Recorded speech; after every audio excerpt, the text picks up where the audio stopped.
What are you doing here?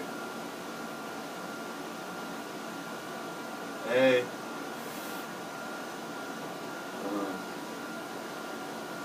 This is, I guess, since you're blood, bone, marrow, passion, feeling. Fire to heaven, so much clay unformed. And not a man held to the duty of receiving passions himself. And if I were as all condemned to live forever beneath the universe, and to look at the stars unfeeling and not marvel, nor understand I am mere yet beautifully strange, because I can breathe, and simply due to this am beautiful. And if to the luminous eye and all were dim and blank, and if none who trod the length of this small world were bigger than it, nor were salient in themselves enough to reflect and find principle in being, and though in a place as here one might endeavor, they endeavor to feed not a collective nor individual knowledge, but work as Kelson or Cobb, to support and drone on for what is not more than some bad abstraction in the aether, never processed. Well, if this were so, this land would be to heaven, a land of clay,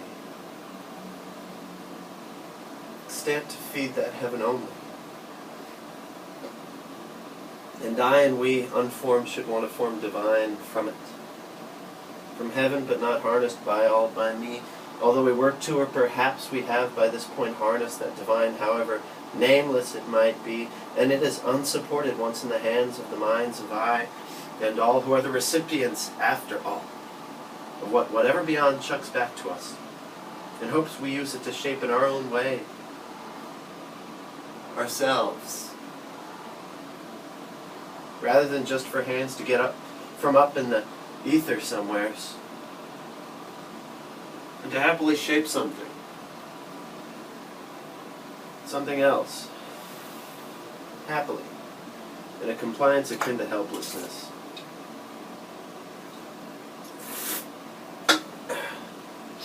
But the base urges as a directive, but not catalyst, to swerve and so revolt as clay from heaven, and so as to be more than the world.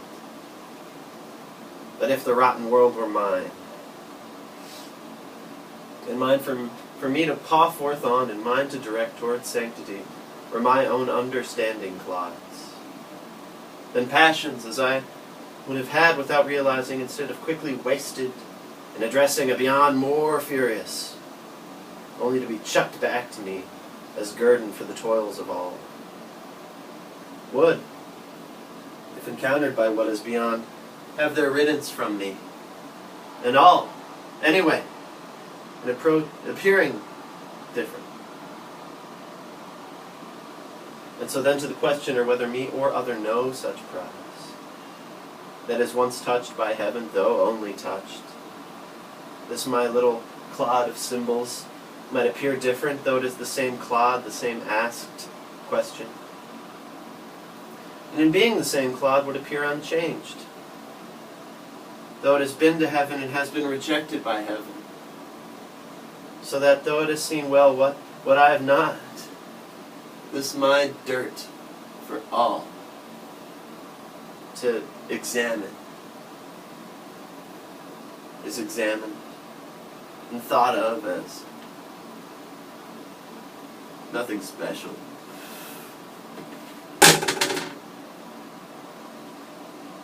And even if comprising the world in me, if is human, might as well be unenlightened and as useful as figments of reality to reality, as it is, though they share in the same shade.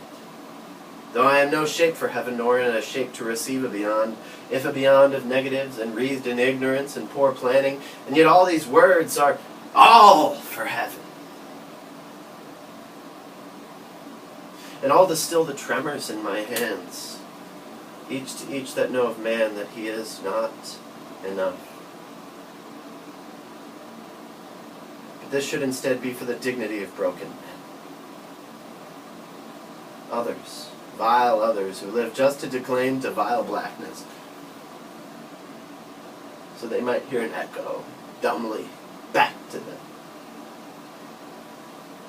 and thus feel not so much vacant and pure term as like a discontented void, a dark nothingness materialized, made a visage to look at from out of clay heavens. Perhaps this yelling it will pass in stillness, and I and we all will remain incurious and jaded as to whatever identity or face of passion that might have come out of infinite speech or symbol. And all this, well,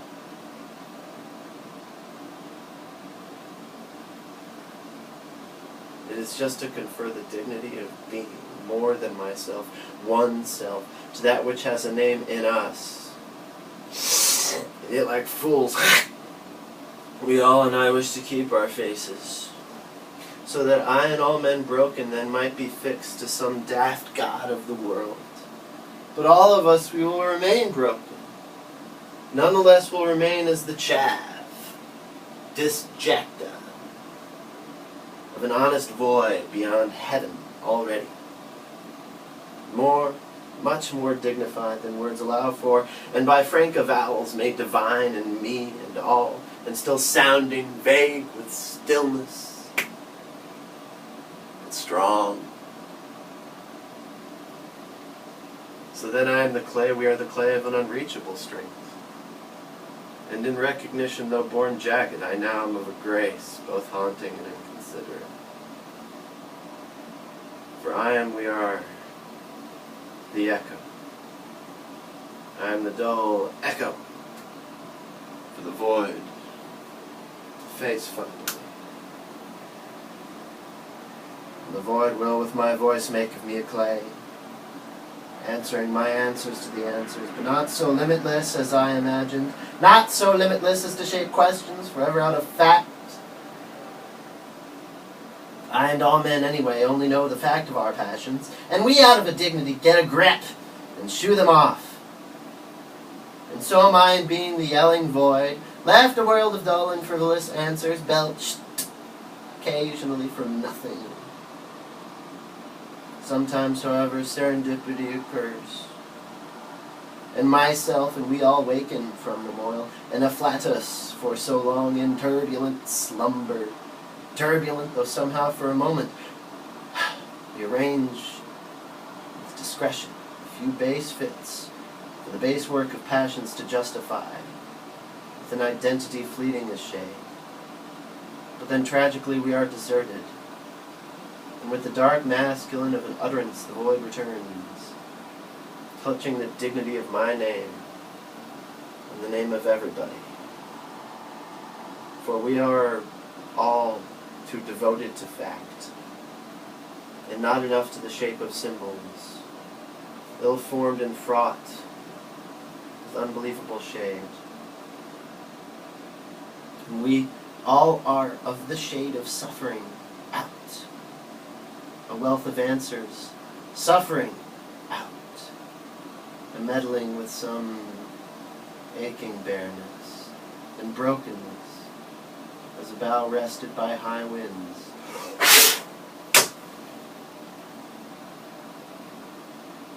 From the tree of knowledge now is but an abstraction, a weird gas, filled to blooming with the brokenness of the shape for a moment to loosen and redact.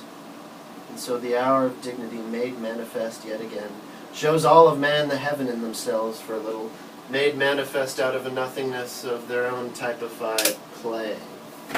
And as such, this damnable afflatus stripped to the nakedest symbol, our question becomes of a quality and fabric more divine than any answer could have declaimed brutally. By men to men and by me to me asked, and all for the rotten pleasure of suffering. And all to flip a thing on its head, and all to groan. Not so much under the dull weight of a void, but so as almost to release the moment quickly by a breath of my own conviction stitched as fabric, like the loose world tight we and all and myself let go. Dignity. And as for my passions, they are not. They are as utterances of a disembodied head, jabbering to groin out of nothing the idea of a sum of symbols and codes, and to feel less alone in the dark psyche of a world made for all of a passionate though incurious humanity,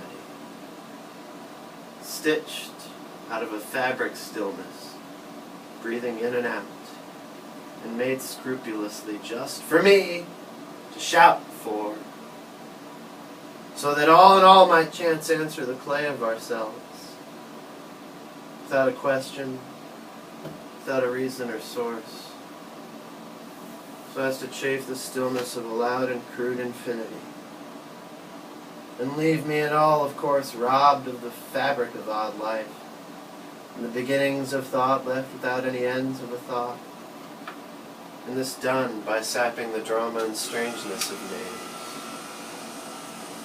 For what would have been an unbelievable understanding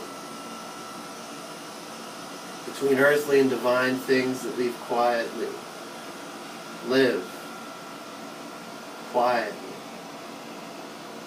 and coeval, without questions or the pomp of answers, and satisfied as being an approbation of the pith of flesh, as what a wayward dog, a lost mind wishes to stick to, might know and reeler his own frank intelligence, and dogged, might in his shade hear the howl of all the incurious world, and know that each walking clod of clay, sicklied over with a pale cast of dignity, is ridden, once ridden of that nothing. Nothing.